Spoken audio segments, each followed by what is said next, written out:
senjata. Ada taulirnya nggak?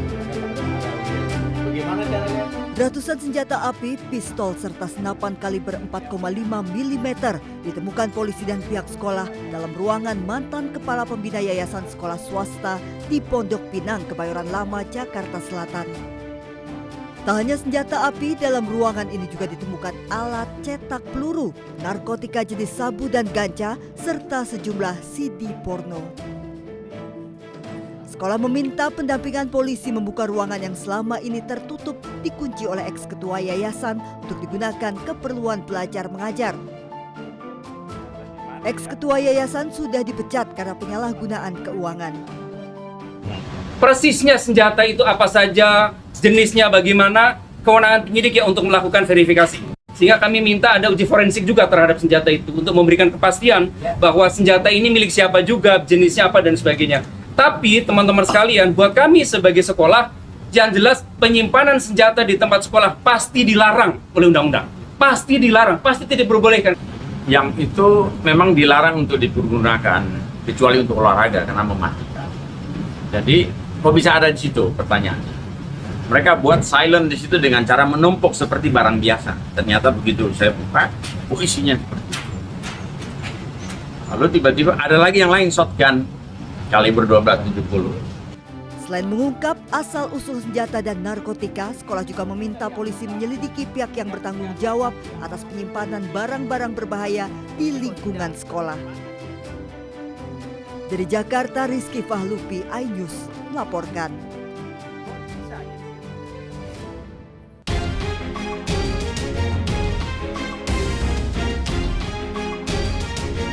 Dr. Tifauzia Tiasuma menyatakan mengakhiri keterlibatan aktifnya dalam polemik ijazah Presiden ke-7 RI Joko Widodo. Dr. Tifa menganggap kajian analitis dan neuropolitika terkait ijazah yang ia lakukan sudah cukup sehingga ia memilih fokus pada bidang keilmuan kesehatan. Ia juga menyatakan tetap bersedia hadir apabila dibutuhkan sebagai saksi ahli dalam proses persidangan berkaitan kasus tersebut. Selama kurang lebih 450 hari juga saya sudah menjadi pelaku hukum di situ. Dalam hal ini saya sebagai saksi, lalu kemudian terlapor, lalu kemudian tersangka, dan pada akhirnya menjadi terdakwa yang alhamdulillah pada tanggal 23 Juli 2026 ya, pada sidang yang sudah terjadi di Pengadilan Negeri Jakarta Timur, saya akan bebas dari segala dakwaan, alhamdulillah wa syukurillah ya.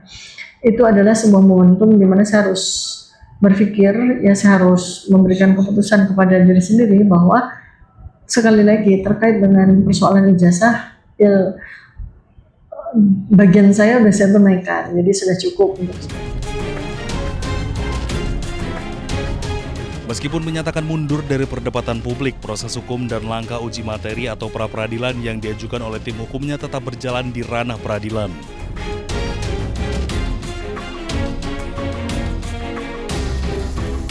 Produk lokal, ini karena Pak Presiden juga pesan, Brin tolong dong bikin bisa menyelesaikan masalah sepatu gitu kan. Ini produksi di mana Pak? Brin. Produksinya? Brin Serpong ini. Keunggulannya apa Pak sepatunya Pak? Ini semua dari karet. Kepala BRIN Arif Satria memamerkan sepatu inovasi penelitinya sebelum bertemu dengan Presiden Prabowo Subianto di Komplek Istana Kepresiden Jakarta. Ia mengklaim jika sepatu BRIN ini hanya dibanderol seharga Rp75.000 dan sudah siap untuk diproduksi massal. Sepatu produk lokal yang dikembangkan BRIN Serpong ini diharapkan bisa menjawab kebutuhan masyarakat, salah satunya permasalahan alas kaki. Arif juga mengklaim jika sepatu tersebut dibuat dari bahan karet dengan bobot ringan dan harga terjangkau. Bahkan, untuk meyakinkan keunggulan produknya, Arif juga mempersilahkan tim media mencoba langsung sepatu. Nantinya harga sepatu akan bervariasi tergantung motif dan bahan yang digunakan. Namun sebagian besar dibanderol seharga Rp75.000. Meski ada pula varian dengan harga di atas Rp100.000. Sementara itu, pengembangan sepatu ini adalah untuk mendukung kebutuhan program sekolah rakyat. Tim Liputan iNews melaporkan.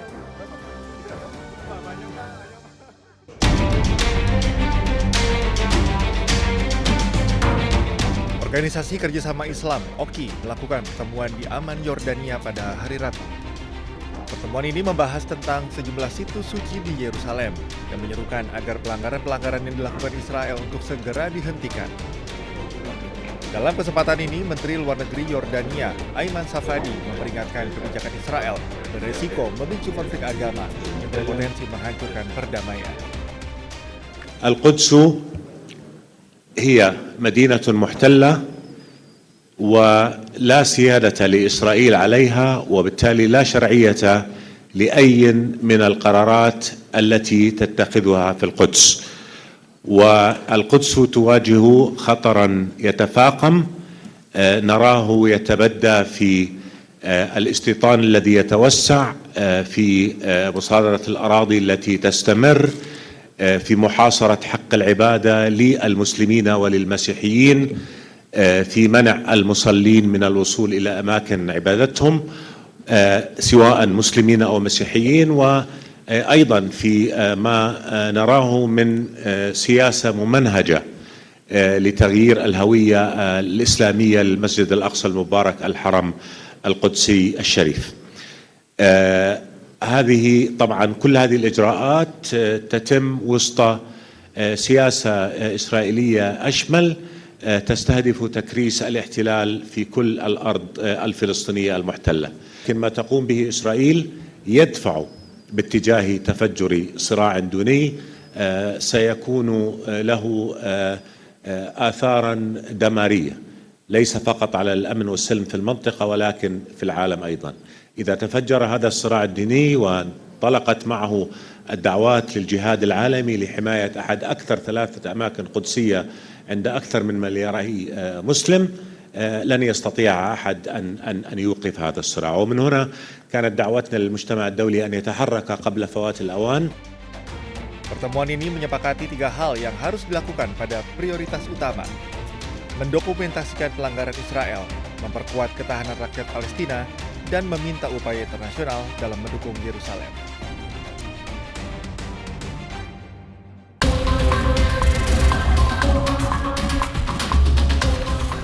Pasukan Israel melakukan operasi besar-besaran di kamp pengungsi utara Yerusalem. Pasukan Israel juga memperlakukan jam malam dan menempatkan penembak jitu di sejumlah atap bangunan. Menurut laporan Bulan Sabit Merah Palestina, sebanyak 8 orang menderita luka-luka dalam operasi ini. Beberapa masjid dilaporkan tidak dapat melaksanakan azan dan sholat subuh berjamaah seperti biasa akibat pembatasan yang diberlakukan tentara Israel. Pihak Israel menyatakan operasi ini bertujuan untuk menindak jaringan teror serta mencegah Kalandia menjadi tempat berlindung kelompok bersenjata.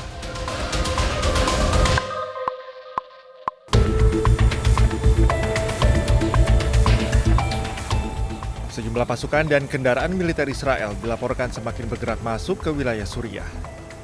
Israel juga melakukan penggeledahan di sejumlah wilayah dengan mendirikan pos-pos sementara dan memeriksa warga maupun kendaraan yang melintas.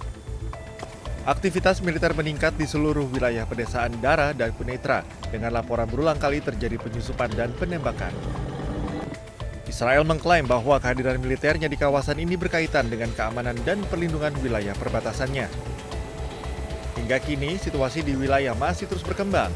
Kekhawatiran akan adanya kemungkinan keterlibatan kelompok bersenjata di daerah ini akan menambah ketegangan dan menjadikan konflik yang lebih besar.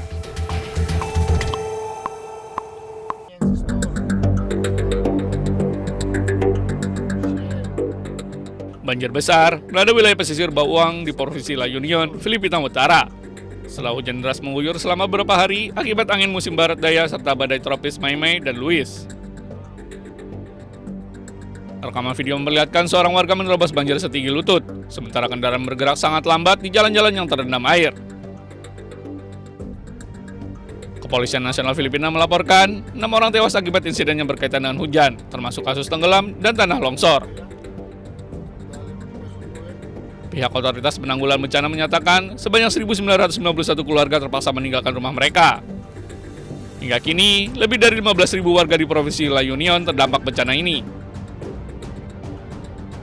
Evakuasi massal, penghentian aktivitas sekolah, dan respon darurat skala besar masih terus dilakukan untuk memastikan keselamatan masyarakat.